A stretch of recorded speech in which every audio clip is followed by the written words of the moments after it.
I would love to become a mentor when I'm done with college. I love helping people. Learning Ally. Together, it's possible. We have over 80,000 books in our catalog right now, and they range the gamut of college-level textbooks to juvenile literature and anything in between there. Helping students reach their potential. I love working with these students to watch them grow, start off as freshmen and watch as they're sort of growing and using some of the tools that they get from the CSP, but also, learning for themselves what works and what doesn't work.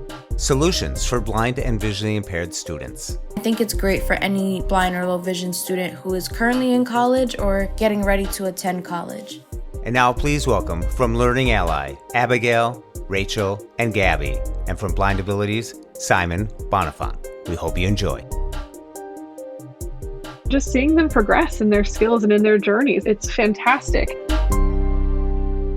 Hello everyone on Blind Abilities, this is Simon Bonenfant here, and we have a great podcast lined up for you. And today we're going to be talking about Learning Ally. They are a textbook producing company, and they also have a college success program. They have a podcast, they have a website, they have a lot of different things that they offer for the blindness community. We're going to be talking about a lot of them today. The three people we have online with us today, we have Abigail Shaw, and she is the coordinator for the college success program. We have Rachel Grider, she is a mentor for the program, and we have Gabi Mendonca, who is a mentee for the program. So let's start out with you, Abigail. Can you please tell us a little bit about Learning Ally, give a little bit of an introduction to the listeners of what you do? Yeah, thanks for having us, Simon, and excited to talk about Learning Ally and specifically the College Success Program. I coordinate the mentorship piece of our program, and as you mentioned, Rachel is one of our mentors, Gabby's one of our students. We have right now in May of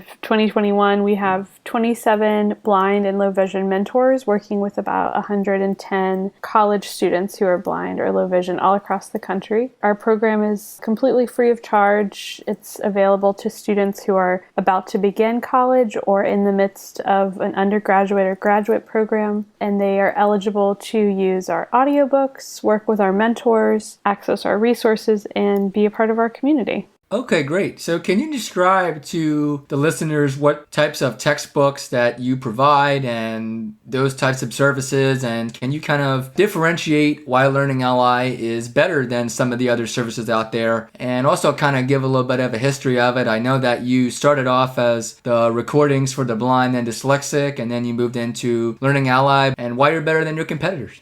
Yeah, Learning Ally started in 1948 out of the New York Public Library. There was some women that were volunteering and they were very involved in the community. And they had learned that several gentlemen coming back from World War II weren't able to access the GI Bill, which gave them, free access to education because they'd been blinded in combat and they couldn't access textbooks. And so these women started recording books. At that time, it was on reel-to-reel tapes in the basement of the public library in Manhattan. And they eventually found a space of their own, and it became known as the Recordings for the Blind. And then, as you mentioned, we moved into becoming Recordings for the Blind and Dyslexic, or RFB&D. And over time, our books continued to change with the technologies from reel-to-reels to cassette tapes to CDs. And then in the early 2010s, Learning Ally we changed our name yet again to Learning Ally because we were doing more than just providing audiobooks. We started to tap into professional development for educators and providing support to families with students that have dyslexia or other learning disabilities. And so that's what our name remains to be till this day. Our headquarters are based in Princeton, New Jersey, but our staff, and specifically with the mentoring program, with the College Success Program, we're all over the country. So I'm based in Brooklyn, New York, and my colleagues on the College Success Program, Mary Alexander is our director. She's in Texas. Katie Ottagio is in the Philadelphia area. And then Katie does a lot of our marketing. And Kristen Waitucky. Kristen is our content curator. And we've continued to provide audiobooks. All of our audiobooks, regardless of if they're a textbook or if they're classic literature, but regardless of what type of book it is, they are all produced by human volunteer narrators. So we often are compared to other services like Bookshare, which Bookshare does, great things as well. Many of our students use both of the resources, but the only difference is that we have human-read audiobooks versus the synthetic speech, which is what you get with something like Bookshare. And we used to have studios all across the country, but back in 2017, we started shifting to a completely virtual model. So now our audiobooks are recorded in closets and studios all around the globe. So people can volunteer with us anywhere that they have access to a microphone and a quiet space. So that's a bit about our history and where we are. I mentioned, textbooks and classic literature. We have over 80,000 books in our catalog right now, and they range the gamut of college level textbooks to juvenile literature and anything in between there. And Learning Ally is beginning to focus more and more on the younger grades. So we are constantly recruiting very youthful narrators that can record books for the earlier grades to help get students excited and engaged with reading. So that's a little bit about the books and our history. Well, that's really terrific. I know for me, I prefer having a human reader and the human touch that brings, the expression, all those things that you just cannot get out of a synthetic speech. So that's really great. And I noticed that you mentioned a lot of things for college students and the younger students, but you also mentioned that you have some classical literatures. So it sounds like that it's not just for students, but even adults who are not in school can sign up and take advantage of this service as well? That's right. Yeah, the College Success Program is different in that it's funded through philanthropy, and we also receive some funding through state vocational rehabilitation. So it is free to all college students who are blind or low vision, regardless of your age or what you're studying. But if you're a younger person or an older adult, that doesn't fall into that college category. We do have household memberships, which are for a fee, but you are eligible. And for most, I would say with youth, most public schools, schools for the blind, and even some public libraries, there's often funding. So if that is ever a inhibitor to individuals accessing our books, our customer care team usually has really great insight into, what ways that cost can be covered if it's not accessible out of pocket by the individual. Okay. And what is the website that people can go to find general information about the Learning Ally service? Yeah, we're at learningally.org. So learningally.org. Okay, great. Well, I definitely recommend people to check that out. Now let's get into the College Success Program more specifically. Can you talk a little bit about your background? How did you get in to work at the program and all those things? Yeah, so I actually started as a mentor. I am blind myself, and I started as a mentor in the fall of 2015. And the program had just been piloted earlier that year, so in the beginning of 2015. And the pilot started after a couple years of research. Learning Ally had worked with a qualitative research company that had followed several students, for a span of time, and they were a mixture of blind, low vision, and some of them also had multiple disabilities. And at that time, we thought the results of this research was going to show us how we could make our audio textbooks better. And it turned out that a lot of the findings illustrated that there were bigger obstacles to succeeding in college for these students, such as being English language learners, being non-traditional in age, navigating college in, so many facets of college in terms of transitioning from having an IEP in the public school system to falling under the Americans with Disabilities Act or ADA. When you move into college, what are those legal rights and what are the differences? Adjusting to the types of technology that you use. Some students were finding that using a CCTV met their needs for reading in high school, but once they got to college, the amount of reading exponentially, it's so much greater. And they had a lot of fatigue. So there were all these other factors that we were finding from this research than just our audiobooks were actually serving these students pretty well. And so Mary Alexander, who I mentioned is our director, she worked with some of our other staff in other parts of Learning Ally to start building this program. And so in 2015 it launched, and it has been a virtual program ever since its inception, which I don't know if it would be considered a blessing in disguise, but it definitely served us well. Coming through 2020, we were already prepared, to adapt to, we had been doing it virtually ever since the beginning. So the College Success Program has a multi-prong approach to supporting students, and I touched on a lot of these things already. So when students sign up, they have access to the audiobooks, the over 80,000 titles that are available. They can elect to work with one of our mentors, like Rachel, who you'll hear from in a little bit. They have access to all of our resources, and Kristen Waitucky is my colleague who writes and pulls those together. And the resources are a really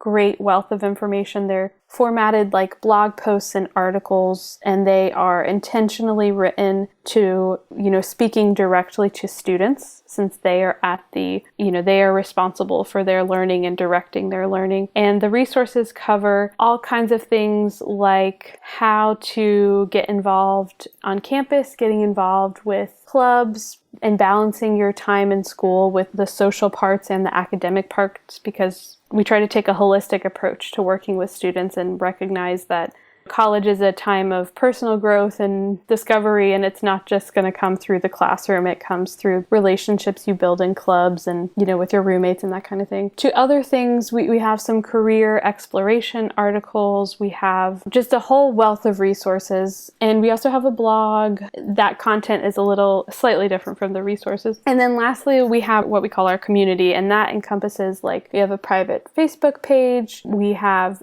monthly webinars, and the webinars are open to anyone. You don't have to be a CSP member. We often have lots of vocational rehabilitation professionals and educators that join as well. And then we have twice a week, we have meetups over Zoom, and those are just a 2-hour time slot where students and mentors can hang out and mingle for part or all of the time. And we have a podcast. So there's kind of 4 elements. There's our audiobooks, our mentorship, our resources, and our community. And that's what encompasses the program as a whole. And at this point in time, we're serving just under 1,000 students nationwide. As I mentioned, we have 27 mentors, and there's about 10% of students that are in the program work with a mentor, but we're always pushing for more students because we find that that's the most valuable part of our program, is getting to have that relationship with a mentor and somebody who's already been through college and can give you advice on their lived experience. Oh, that's great. And you mentioned how you were able to make a transition into the pandemic very smoothly. And I know that I had heard of you for a number of years, but I started to get a lot of emails and good information from you when the pandemic started and you started doing these webinars and you really started to boost your outreach. How did that come about, that you knew that you had to take it up to that next level, and you really have filled the need throughout the pandemic with these webinars and the podcast? Can you kind of talk about how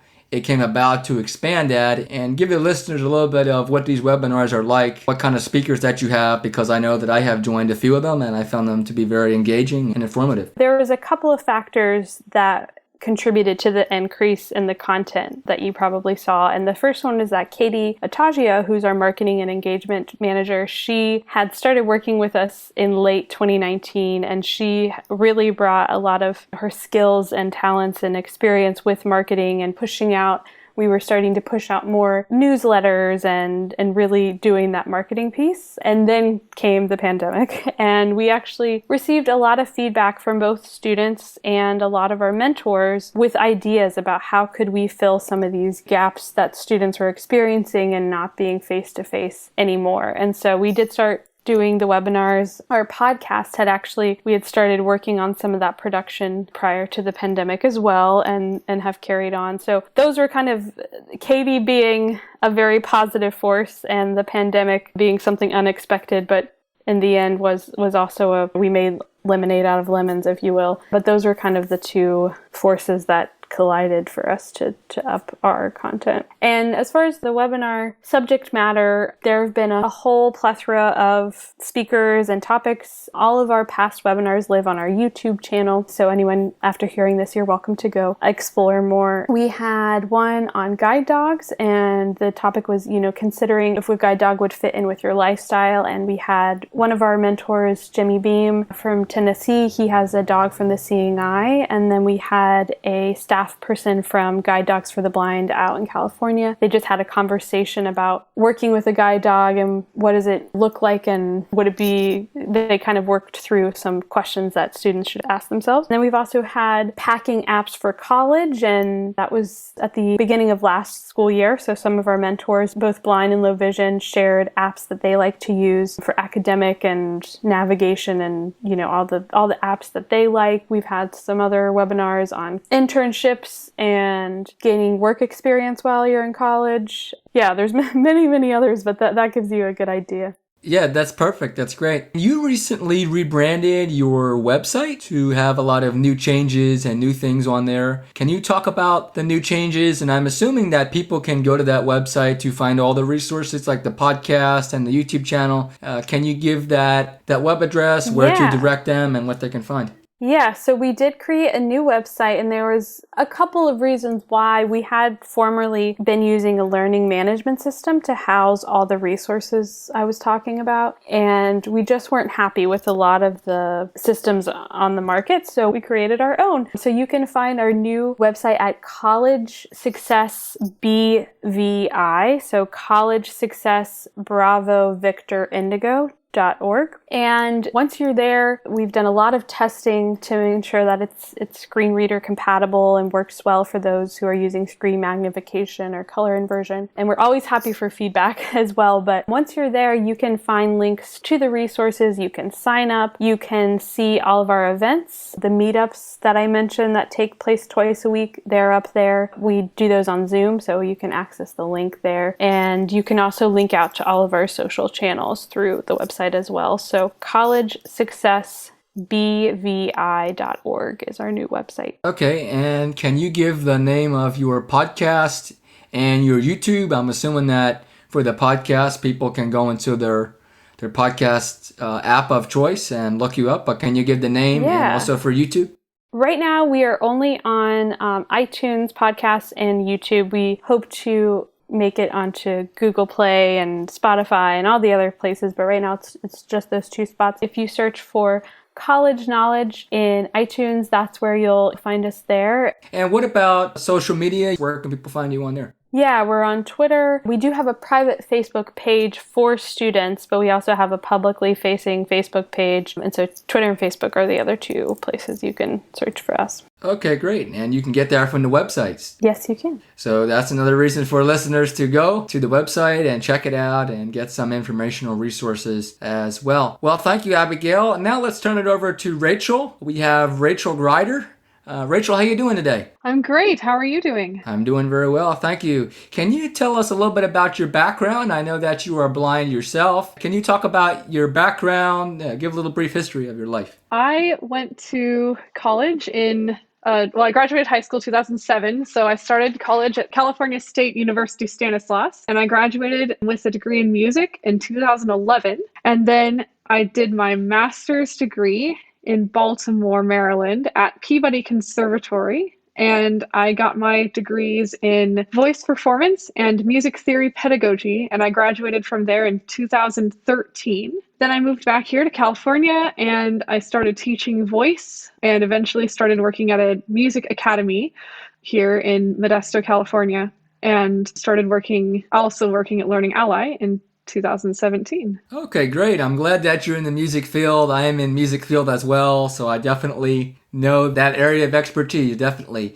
Now, I know we were talking at the beginning before we started recording here. I had asked you if you were in the College Success program when you were in college, and you told me that it wasn't around back then. But can you talk about some of the struggles that you have had in college and how the program may have helped you to overcome that, just the mentorship and the expertise that you could have gotten in that situation? That's a great question. And what comes to mind for me, as far as the biggest struggle I had as a blind college student, was really being comfortable with my identity as a blind person. I didn't really like to be associated or thought of as blind. And sometimes that caused me to not ask for some of the accommodations that I needed. So I struggled with that.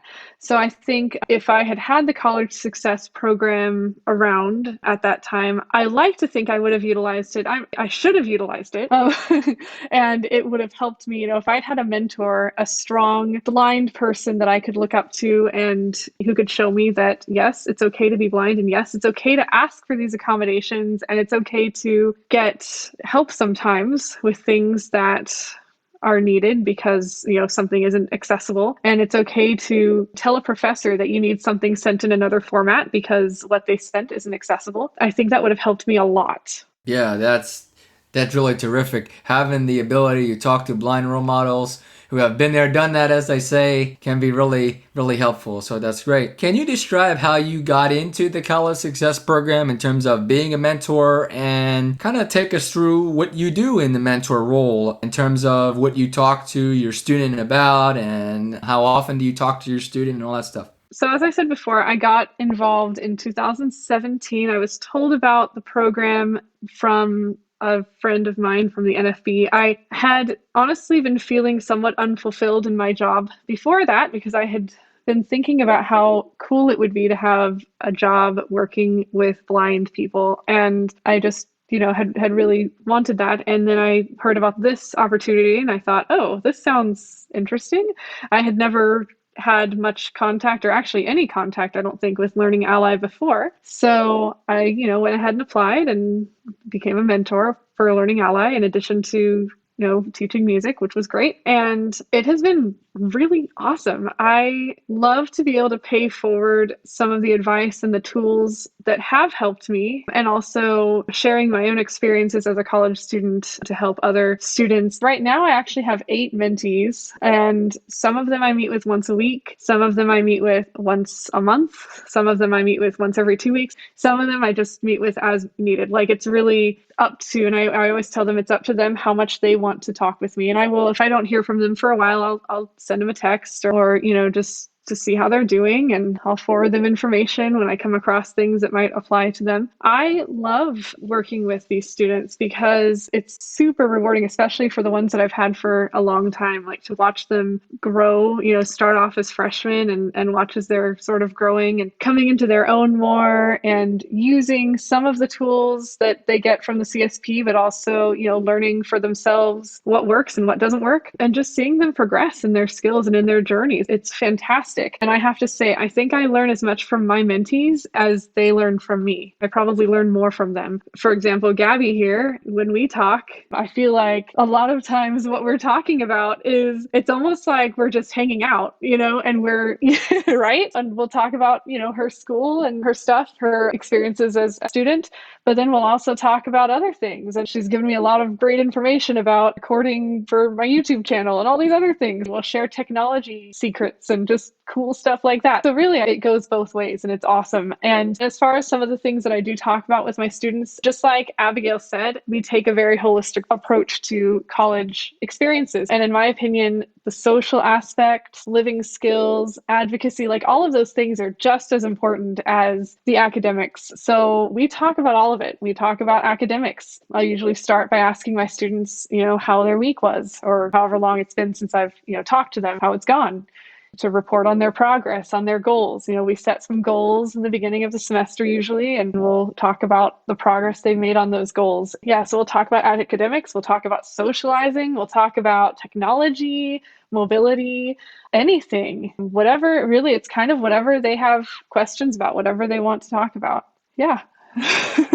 Yeah, that's terrific. Now let's go to Gabi. Now, for those who may remember who have listened to Blind Abilities for a long time, Gabi has been on a few times. So Gabi, you're definitely a friend of Blind Abilities, I would say. You've been on with Jeff, and you were also on the college panel discussion back in March. So for those who listen to that, you'll remember Gabi. Gabi, how you doing? I'm doing good. How are you? Good, doing well. So you are a mentee or a student in the College Success Program. Can you share a little bit of your journey, your experience at college, and how you got into the College Success Program and what it has helped you with? My journey in college was kind of difficult. There's definitely parts of it that I feel like were a little bit harder than others. And so in those cases, I really had to turn to the resources that were available to me because, one, I wanted to know if there was somebody else who was out there who would be able to assist me in any of the challenges that might come up and just give me advice on how to fix things and anything like that. And so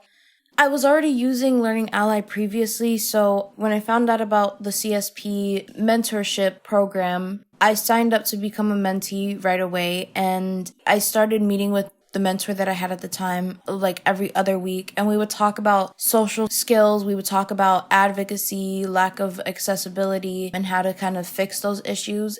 I think it's really been a great help for me because mostly during this pandemic, especially, I want to say I've been able to connect with other students through the meetups, and we've become friends, and we talk outside of the meetups as well. You know, we all have a group chat that we're in, and we kind of get to share not just similar ideas and things like that, but we also get to talk about issues in college and if any of us know how to fix those things that may come up. And in terms of how the mentorship has helped me, I love meeting with Rachel because we talk so much about literally anything, like she mentioned previously. We go from talking about school to talking about internships to talking about things I like to do outside of school, my interests, being adventurous people. And that's really showed me that it doesn't matter that you can't see. The only thing that matters is that like you are someone who wants to step outside of their comfort zone. And I do love trying new things. So me and Rachel talk about that all the time. And it's definitely helped me, especially from 2 semesters ago where we're in the pandemic, but also there was so many issues that came up with accessibility. And so having these meetups, meeting with Rachel, talking to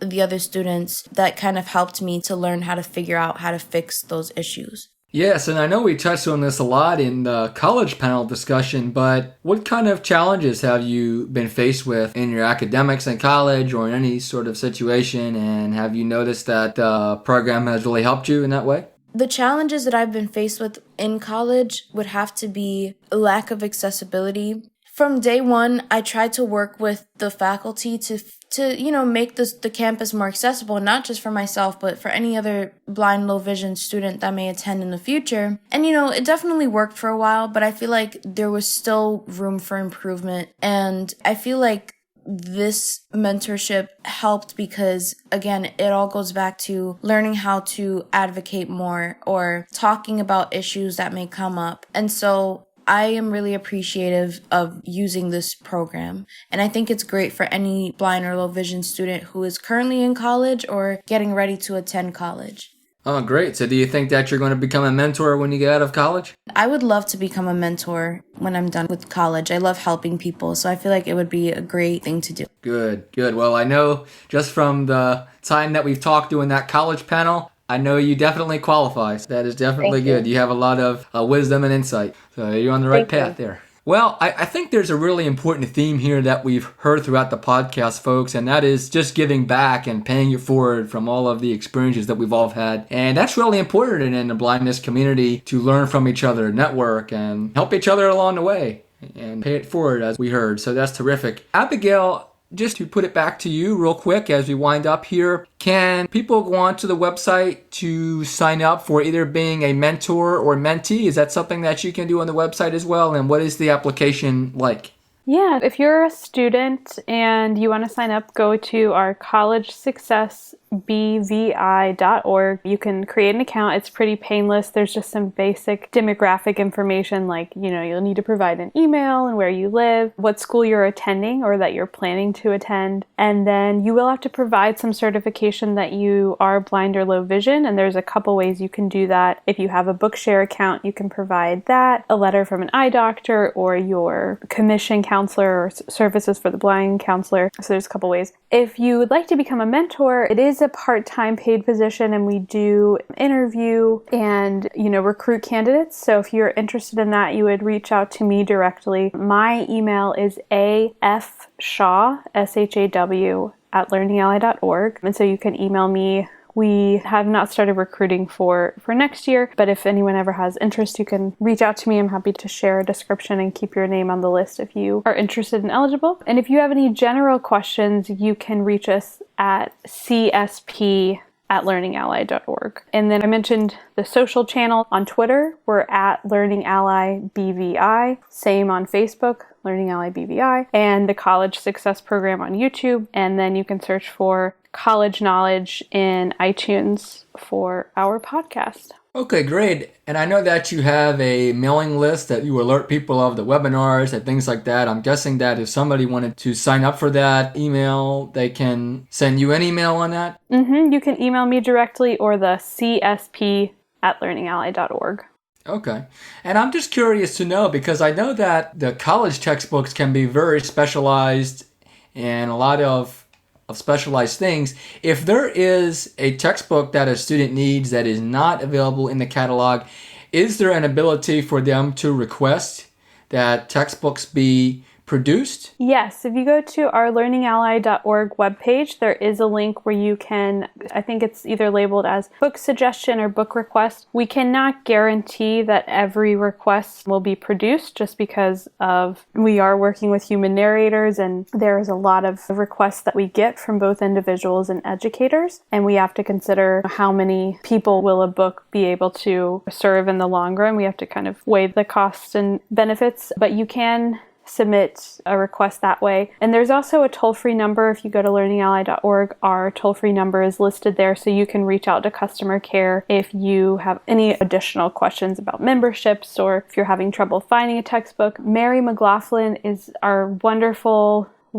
customer care person, and she fields about 90% of the calls that come through. So if you're blind or low vision, you will more than likely get Miss Mary, and she'll be happy to assist. Okay, great. Well, I strongly encourage the listeners to go to the website, sign up for the program. The work that Learning Ally does is really, really fantastic. And at the time of this recording, we're getting into June. The start of college or the beginning of a new semester is going to be coming up in a few short months. I know that I'm going into college coming up this fall, so I'm definitely going to sign up myself and really network and tap into these wonderful resources. I thank you for coming. Abigail, Rachel, and Gabby, thank you very much for taking your time and coming and being great ambassadors for Learning Ally. You really are good at the work that you do. And we hope that you listeners find this very informative and educational. Good luck to all that are starting college next year and finishing this year. And congratulations. And thank you very much, all. Thank you, Simon. Thank you, Simon. Thank you so much, Simon.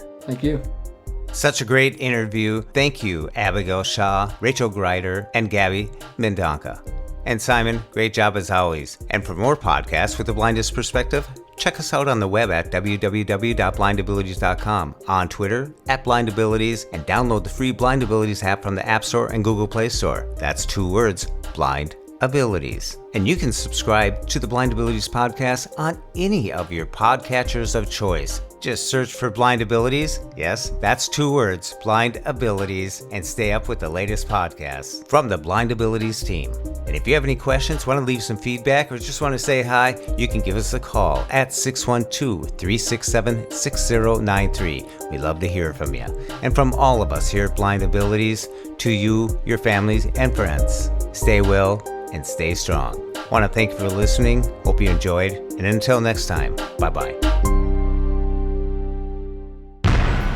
When we share what we see through each other's eyes, we can then begin to bridge the gap between the limited expectations and the reality of blind abilities. The realities of blind abilities. Blind abilities.